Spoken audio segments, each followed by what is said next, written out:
This channel is supported by Truefire. Truefire is an online library enough, you can get the Truefire All Access Pass for as cheap as they ever do it, the $99 thing. So just jump and do that if you're looking for the best price you can get Truefire All Access for.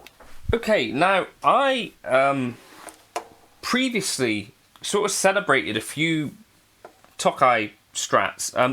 In the past, I had my own Tokai Strat that I actually sold for pretty cheap to a teacher of mine, Mr. Leyland. And the reason that I sold it cheap to him was because I had done the fret job on it myself. Now, this is one of those things that, you know, when you see a Tokai come up for sale, you've heard people talk about, you know, how pretty great these things can be for the money. In particular, that Tokai breezy sound that I was playing of Andy's. I was really impressed with it, and to the point where I was like, well, look, this is a great guitar. Let's see if I can see anything else out there. The Tokai Goldstar Sound came up. It's very much like one that I used to own. Sort of come up for sale on eBay. Now, the things to watch out for in this video, I think, hopefully, if you're, you know, considering this sort of thing, this could be somewhat helpful. As someone who's spent money on this, the guitar is now playing really nice. I'll talk to you about what has changed about that. But just something to watch out for before you buy.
How original actually is the guitar that you're looking at going to be is one of the questions that I would have, because these are guitars that are, you know, like this one's like mid 80s. There are Tokais from like the early 80s, and necessarily if it's a guitar that old, there are going to be things that have been changed on it potentially. And one thing that I would be glad if they've been changed are these tuners. So these are the original tuners, and frankly they're a little bit shit. So they feel quite stiff in the hand. They remind me of something that would have been used on the early Japanese Squires. I say early, the 90s ones, like the Silver Label ones or the Wayne's World ones, where it's kind of like an okay tuner but pretty entry level. I wish, this is like the weakest point in the guitar for me, I wish they used some kind of more vintage style, you know, just your normal Strat, drop them in and go for it thing. These are quite stiff. So that's an area of the guitar which, even at this point now where the work has been done on it, I still feel like, to be honest, that's still a weak point. And if I were to be gigging this guitar, I think that's maybe the first thing that I would change. The other thing to look out for on these, because, and you know, they're the guitars that did get played quite a lot and gigged and all that sort of stuff, check whether they're the original pickups. And as you can see, this neck pickup here is clearly from a different sort of era to these two here. So that's something to look out for. And clearly, I think the original ones were kind of ceramic. This might even be a non-ceramic pickup here, but, you know, something, again, for me that I'm thinking, actually, if I was serious about this guitar, the pickups might be something that could just go all together. Another thing, since those pickups would have been changed, is that potentially these switches and pots and all of that might have been also changed. And I can see that this is a non-original switch at this point. I think some of these things might have been in the description, but since it's just like a not an expensive guitar anyway, these are things that people are not so concerned about. But I think oftentimes if you're buying an old Tokai, you're not going to be getting something that's fully original. But again, something to look out for. This is like quite a cheap looking switch that is in there. It's got the wrong screws. Now, the real big one here, and this is where there's had to be some work of my friend John from down the road. If you're looking in Devon, Exeter, around this sort of area, for someone to do some work on guitars, I'd say John's work, I've had him work on a few guitars now, very, very clean, tidy work. He seems to care about it as well. So basically this guitar shows up, and the fret job has very clearly been done by someone who's not done that many fret jobs. Now, I did, I think, my first fret job and last fret job on a Tokai, because it was a guitar that I got for a relatively cheap amount of money. I think maybe like 400 quid or something. Now, there's two things to bear in mind with this. Like, either the Tokai that you've got is likely to need a refret, so that's something you should factor in, or it may have already had a fret job done, in which case you're going to need to factor in that it might have a fret job in that might need quite a lot of work. So when John received this guitar, I'm going to put some stuff here, like some images and stuff, because, yeah, I just took it up to the road to him, because I got the guitar, I took it out of the case, and I was kind of like, well, you know, I can't really complain too much. Like, it's clearly had a refret, but it's not tidy work. And so I kind of thought, right, I'll take it to John. I'll pay John to look at it and see what he can do to save that. So, first of all, like the fret job, the person that had done it before, it was not tidy work. Second of all, a lot of the frets were not, like, actually seated correctly and were not sticking in.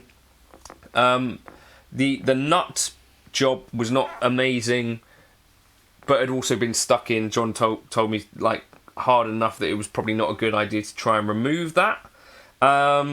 So there was lots of things to kind of look at, as well as, like, the fret ends themselves being pretty, you know, rudimentary sort of stuff. So I have to thank John. He's done a really good job of tidying it up and making it look, you know, as much as you can't put metal back on. So he could have done an entire refret, but I'm pretty happy with how this is now. So that is, I think, the biggest one of all, where it's like, you know, because a fret job is not cheap, right? You're looking at a couple of £100 at least. And a fret dress, at a minimum, is going to cost you like £80 if it might need something like that. So either way, if you're buying a Tokai from the 80s, you're probably going to need to spend an amount of time or work on it, because these are the kinds of guitars that someone might take on as a project and think, well, since I didn't pay tons of money for it, I could probably do the fret job on it myself. I think people think like that just because I'm someone who thought like that. Now, aside from that, once the work is done, I do think you end up with potentially... So this is a lightweight guitar. It's old wood at this point, right? And the neck shape is beautiful.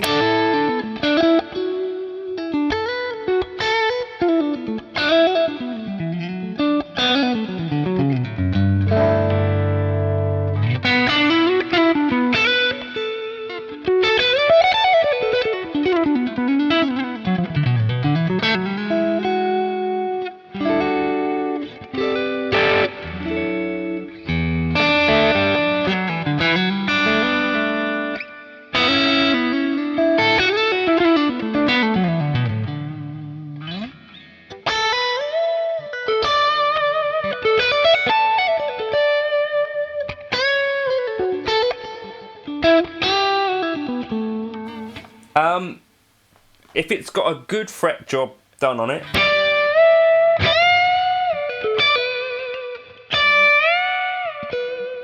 that radius shouldn't be a huge issue. I found this with the Silver Sky.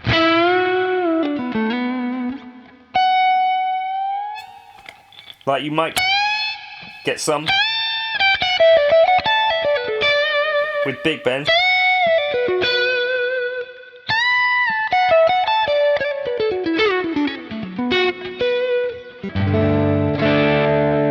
But yeah, it can be set up in a way that you can get some of those big bends off.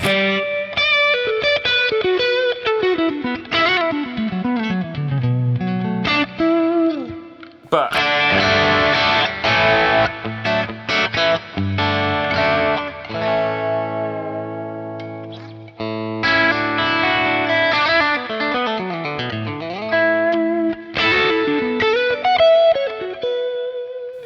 so I think two areas that you've got to maybe consider, not got to, but something I would strongly consider on a guitar like this, which is just an 80s entry level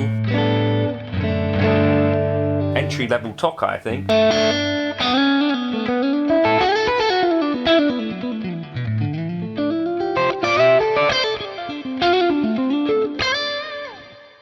I think for this to be the best guitar that it could be, potential, the tuners, I think, need to go. I think the fret job needed looking at, you know, that's a couple of £100. And still, I think the pickups, I think, are potentially an area that is a little bit weak.